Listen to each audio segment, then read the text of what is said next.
Hi guys, welcome back to our channel. Today, I'm going to show you how to turn on the Q&A in TikTok. We had just started this app and it's actually quite fun. So before going any further, let's get started. I'm going to my profile now. You see my bio, there's no Q&A. Click the three dots on the top of right side.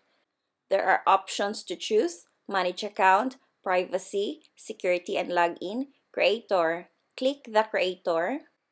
Okay, after you click you can see analytics, TikTok creator fund, and Q&A. Click the Q&A. There, at the bottom, you see the turn on Q&A.